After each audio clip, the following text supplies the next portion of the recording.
Sometimes the people you help the most are the first to teach you how little they value your help. I never expected that lesson to come from my own family. My name is Margaret Wilson. I am 71 years old, a widow, a mother, and a grandmother. For most of my life, family came first. That was how I was raised, and it was how I lived. When my husband passed away 6 years ago, I promised myself I would stay close to the people we loved, especially my son Michael and my granddaughter Emma. For years, I did everything I could to support them. I never kept score. I never asked for recognition. I simply helped because they were family. Then one Tuesday morning, everything changed. I was sitting at my kitchen table drinking coffee when my phone buzzed. First, I smiled. I assumed it was a picture of Emma or a quick message from Michael. Instead, I saw Tanya's name. My daughter-in-law rarely texted me directly, so I opened it immediately. The message was short. Very short. We need space. Do not reach out. That was it. No explanación. No conversación. No kindness. Just 6 words that felt colder than anything I had ever received from a family member. I read it once. Then again. Then a third time. Surely there had to be more. Maybe another message would follow. Maybe there had been some misunderstanding. But nothing else came. I sat there staring at my phone while the coffee slowly cooled beside me. The silence in my house suddenly felt much louder. My first instinct was to call Michael. My second was to text back and ask what had happened. But neither felt right. If they wanted space, I would give them space. I set my phone down and walked into the living room.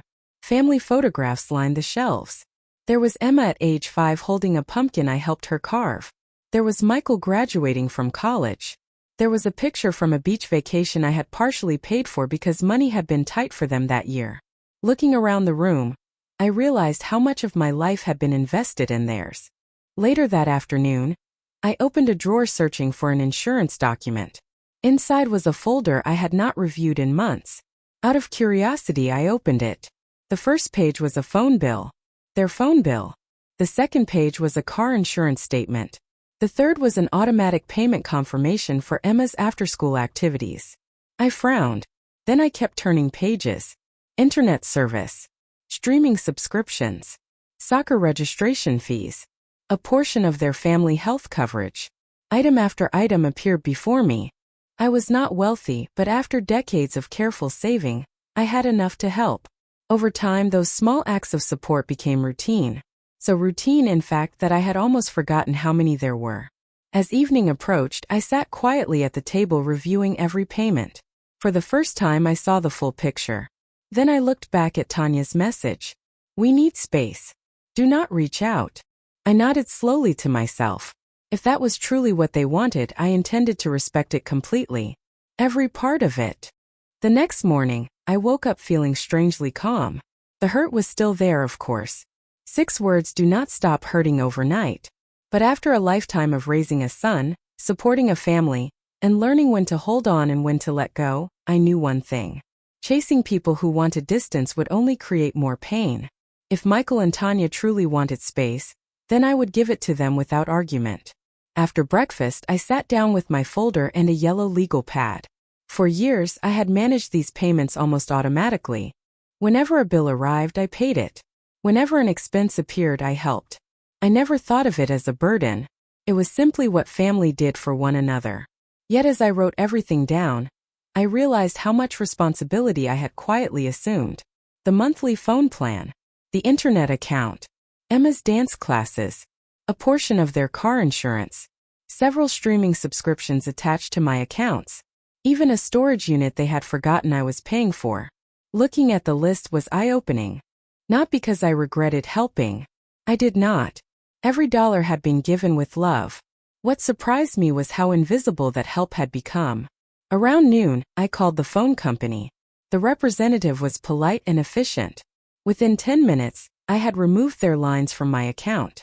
Next came the internet provider. Then the insurance company. Each conversation was simple, professional, emotionless. Nobody asked why. Nobody questioned my decision. By the end of the afternoon, several recurring payments that had existed for years were gone. I felt no satisfaction. No revenge. Just a quiet sense of closure. That evening I took a walk through my neighborhood. The weather was pleasant, and the spring air carried the scent of freshly cut grass. As I passed families enjoying dinner on their patios, I found myself thinking about Emma. She was 9 years old now, bright, funny, and full of energy. Missing her hurt far more than losing contact with any adult. But I reminded myself that boundaries worked both ways. If I was being asked to stay away, then I needed to honor that request completely. 3 days passed, then 5, then 10. My phone remained silent. No calls from Michael. No messages from Tanya. No pictures of Emma. First, I checked my phone constantly. Eventually, I stopped. Life settled into a new rhythm. I attended church. I worked in my garden. I met friends for lunch. For the first time in years, I focused entirely on my own life. Then, almost 3 weeks after receiving the message, something unexpected happened.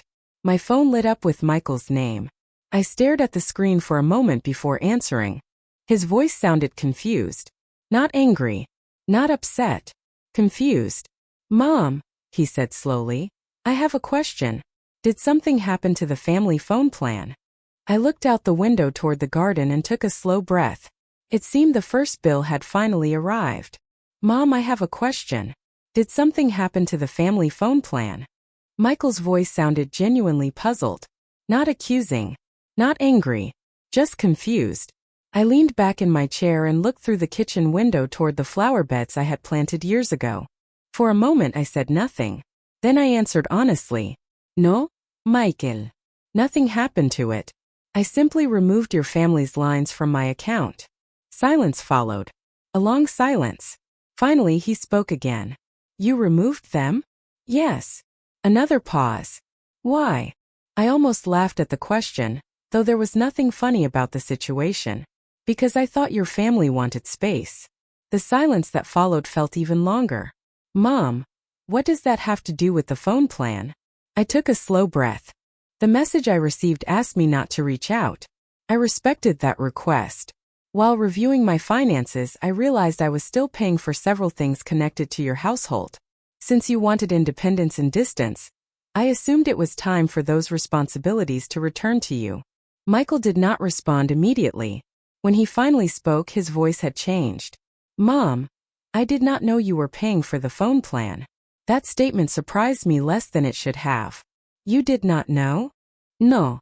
I looked down at the stack of documents still sitting on my dining room table. "Michael, there are several things you may not know about."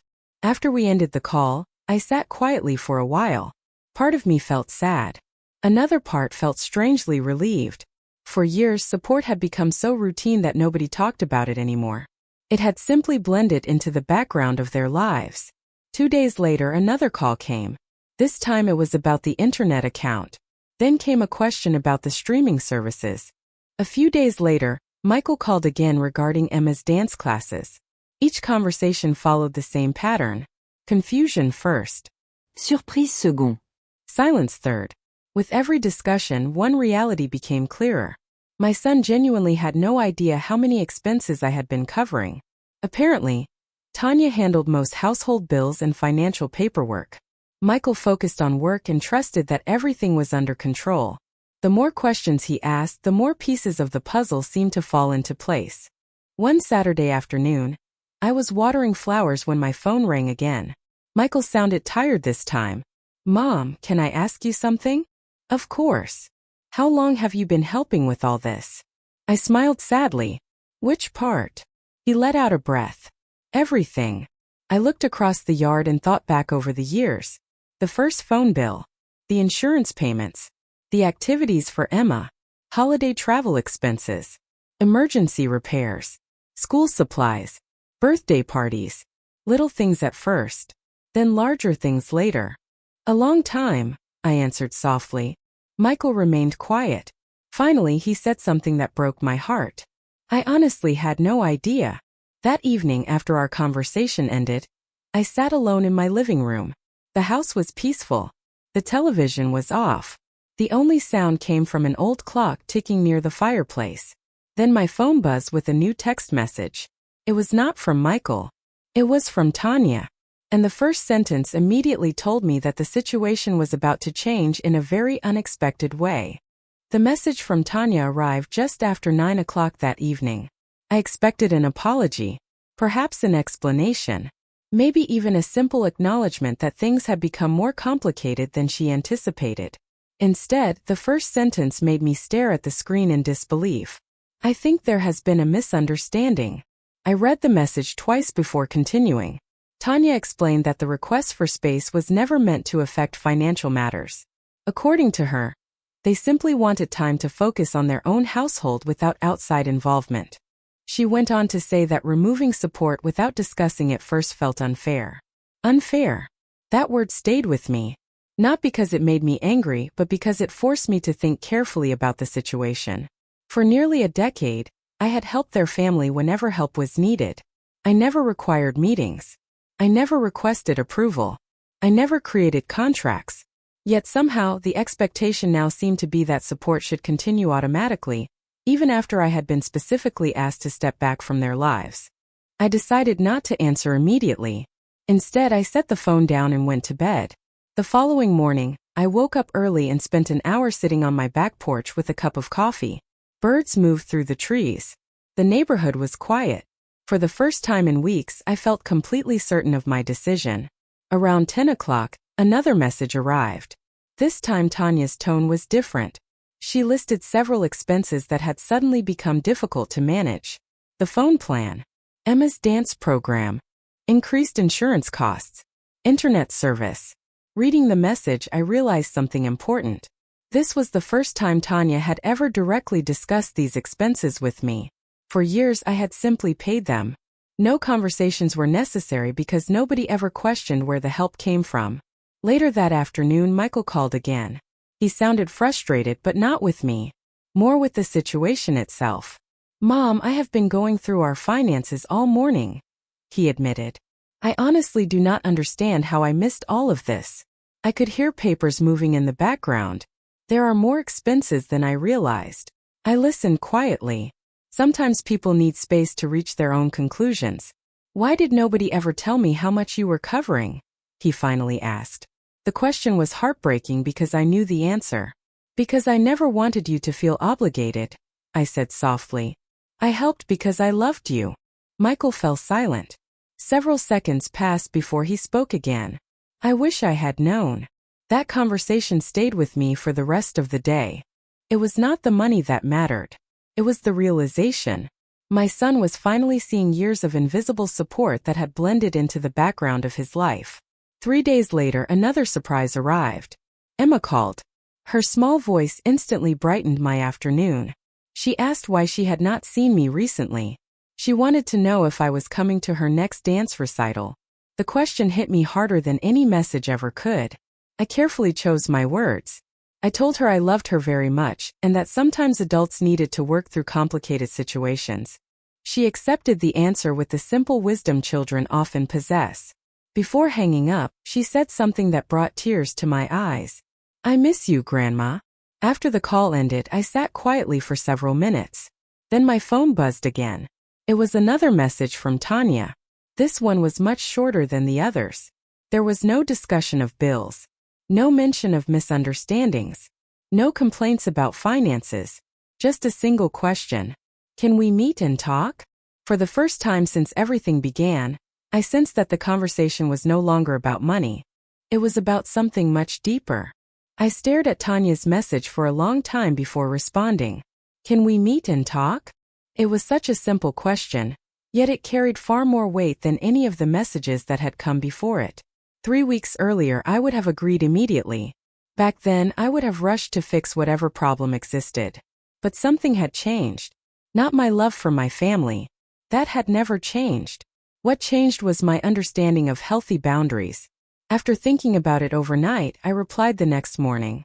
I agreed to meet, but I suggested a neutral location. A small cafe halfway between our homes. Tanya accepted. The meeting was scheduled for Saturday afternoon. When Saturday arrived, I felt surprisingly calm. I arrived 10 minutes early and chose a quiet table near the window. The cafe was busy enough to feel comfortable but quiet enough for conversation. A few minutes later, Tanya walked in. For a moment, I hardly recognized the expression on her face. Gone was the confidence I had become accustomed to seeing. She looked tired, nervous, uncertain. She sat down across from me and thanked me for coming. Neither of us spoke for several seconds. Finally, she broke the silence. I think things got out of control. I nodded but said nothing. I wanted to listen. Tanya explained that the original message had been written after several stressful weeks. Work pressures, family responsibilities, financial concerns. According to her, she felt overwhelmed and wanted fewer outside opinions influencing their household decisions. As she spoke, I noticed something important. She never claimed the message had not been hurtful. In fact, she admitted it had been. I should have handled it differently, she said quietly. Hearing those words mattered more than I expected. Genuine accountability is rare. Then the conversation shifted. Tanya admitted she had never fully understood how much support I provided. She knew about a few expenses but not all of them. Over the years, certain things simply became normal, expected, invisible. I never stopped to think about what it all added up to, she admitted. I appreciated her honesty, but there was another side to the story. Tanya, I said gently, the money was never the real issue. She looked surprised. It was not. I shook my head. No. The issue was being told to stay away as though my role in this family did not matter. Her eyes dropped toward the table. For several moments she said nothing. Then she nodded slowly. I understand that now. We talked for nearly 2 hours. Not every moment was comfortable. Some topics were difficult. Some truths were painful. But for the first time in years, we were having an honest conversation instead of avoiding one. Near the end of our meeting, Tanya revealed something that surprised me. Michael had spent the past several weeks reviewing their finances and reorganizing their budget. For the first time, they were fully managing every household expense themselves. It had been challenging, but they were making it work. I smiled. That was exactly what independence was supposed to look like. As we prepared to leave, Tanya hesitated before speaking one last time. There is something else you should know, she said quietly. Her expression became serious. After all of this started, Michael found something while going through our old financial records. And I think you need to see it. The concern in her voice immediately caught my attention. Whatever Michael had found, it was important enough to change the direction of our conversation entirely. The moment Tanya mentioned that Michael had discovered something in their financial records, my curiosity immediately replaced the tension I had been carrying for weeks. What did he find? I asked. Tanya glanced toward the cafe window before answering. I think it would be better if he showed you himself. That response only deepened the mystery. We finished our conversation on surprisingly good terms. There were no dramatic arguments. No emotional speeches. Just two people finally speaking honestly after too much silence.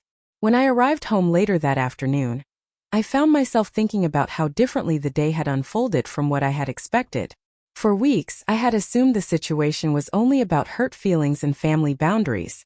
Now it seemed there might be another layer entirely. The following evening, Michael called and asked if he could stop by. When he arrived, he carried a small cardboard box filled with folders and paperwork. We sat at my dining room table while he carefully organized everything into neat stacks. I started reviewing our finances after the phone plan situation, he explained. At first, I was just trying to understand what expenses you had been covering.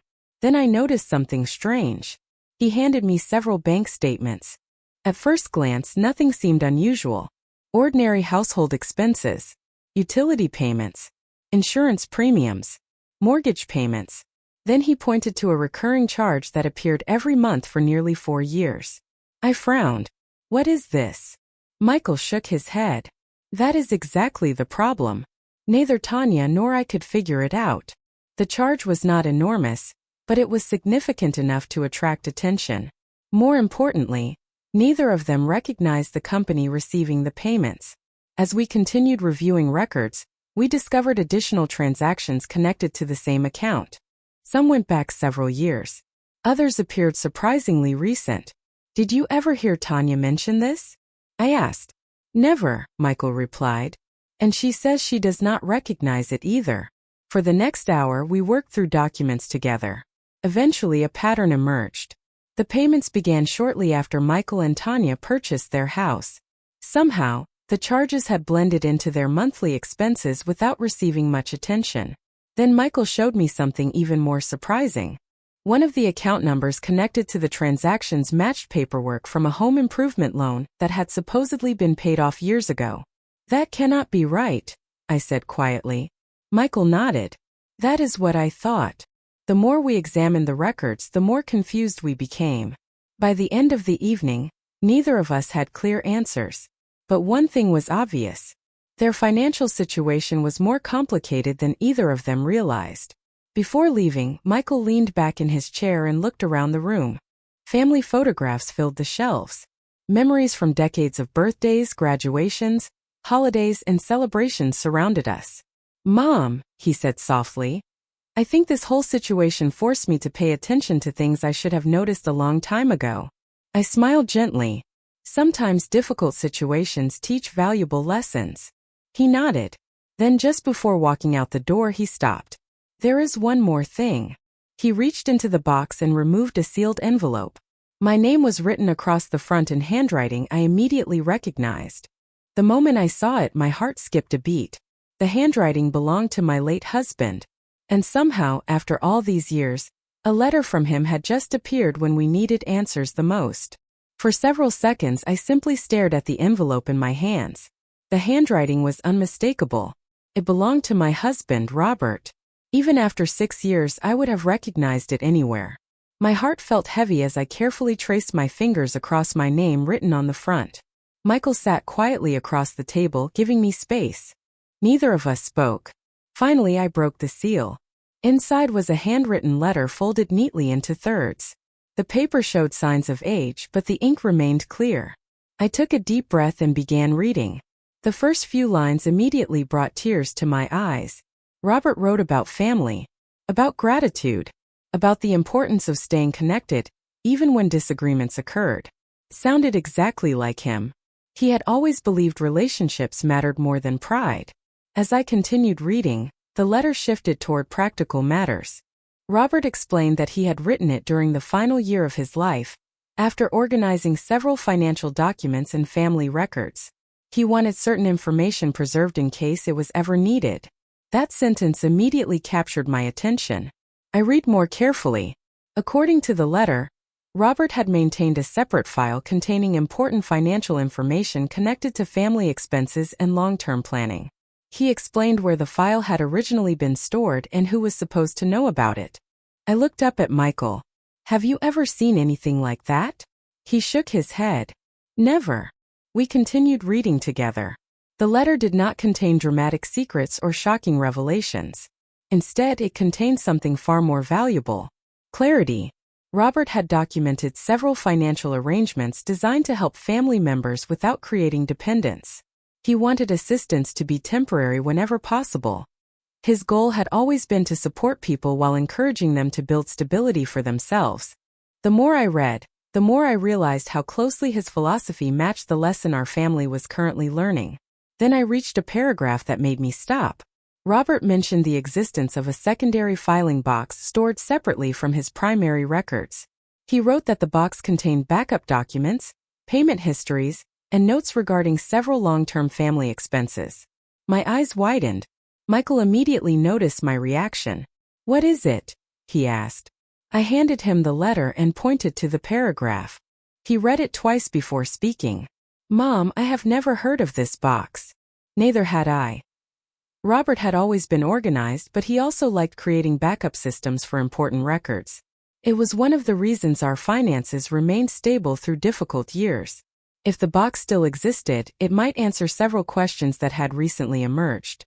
The mysterious recurring charges, the old account numbers, the financial records Michael had been reviewing.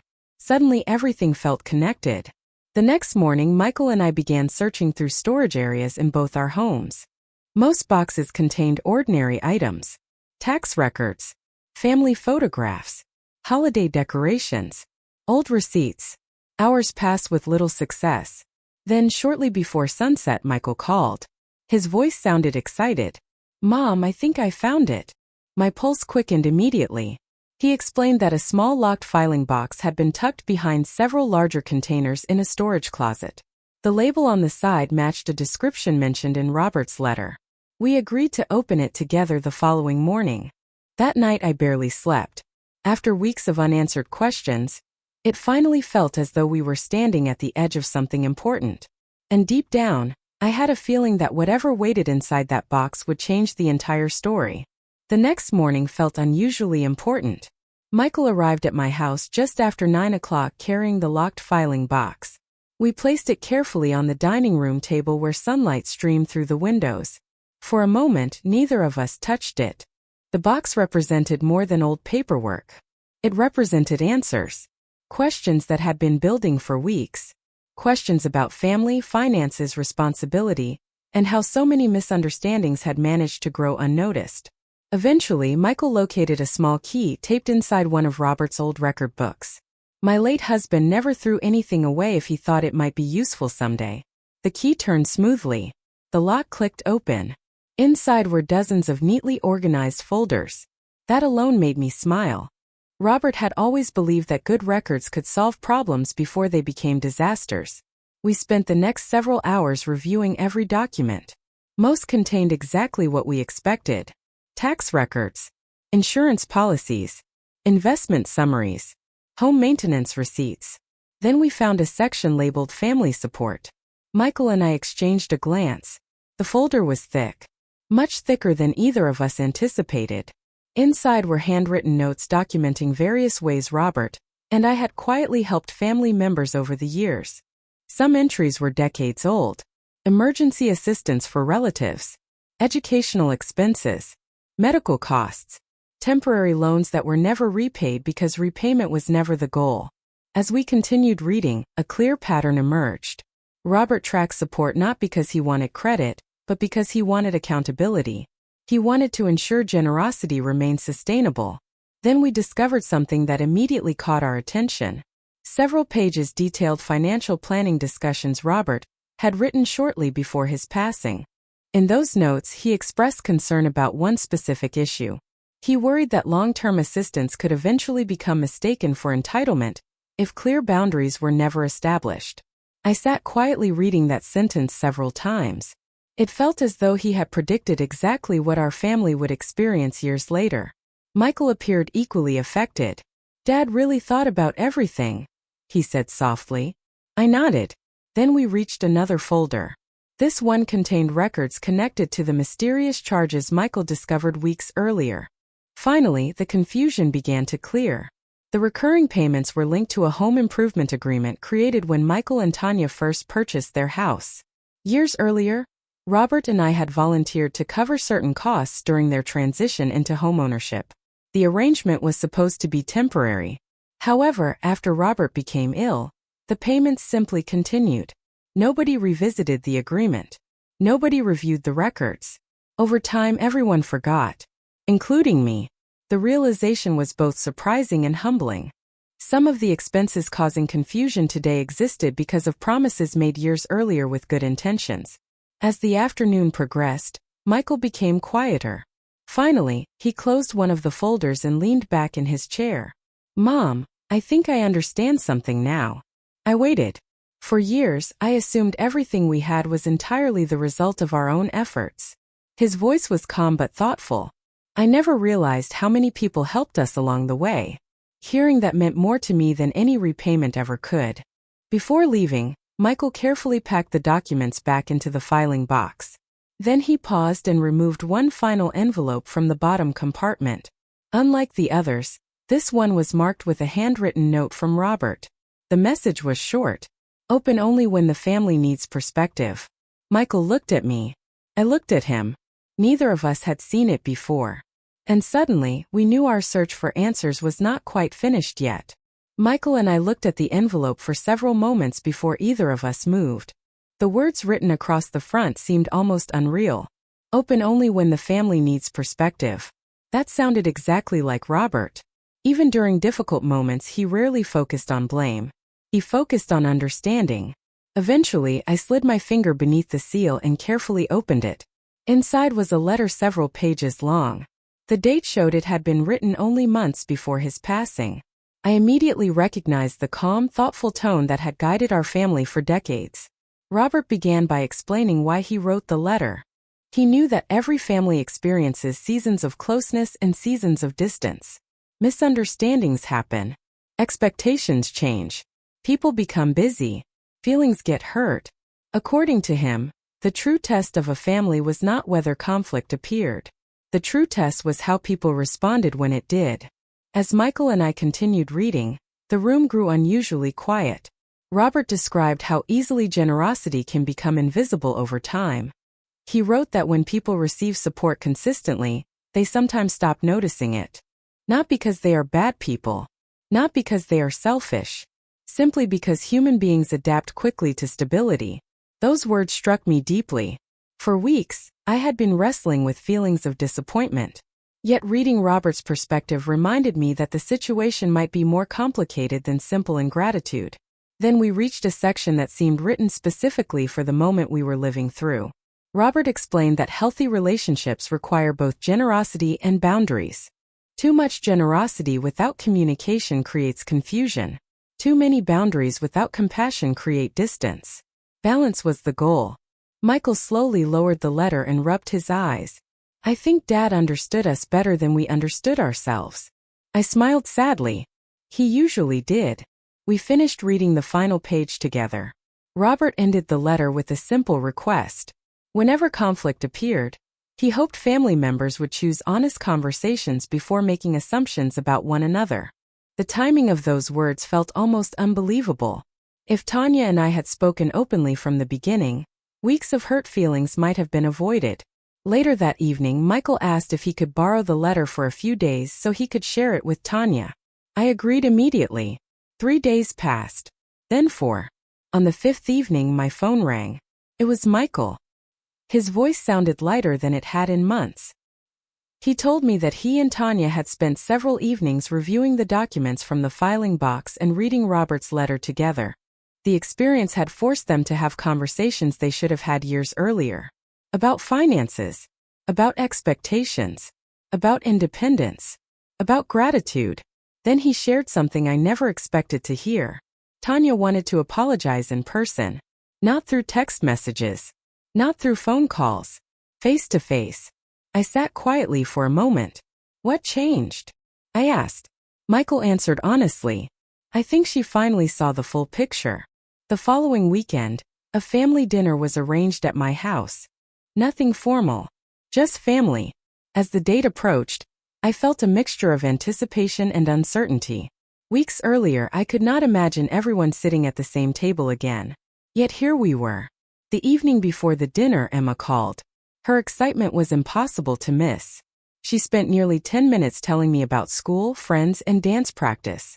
Before hanging up, she said something that brought a smile to my face. Grandma, it feels like everybody is happy again. I looked around my quiet house and realized that for the first time in a long while, she might be right.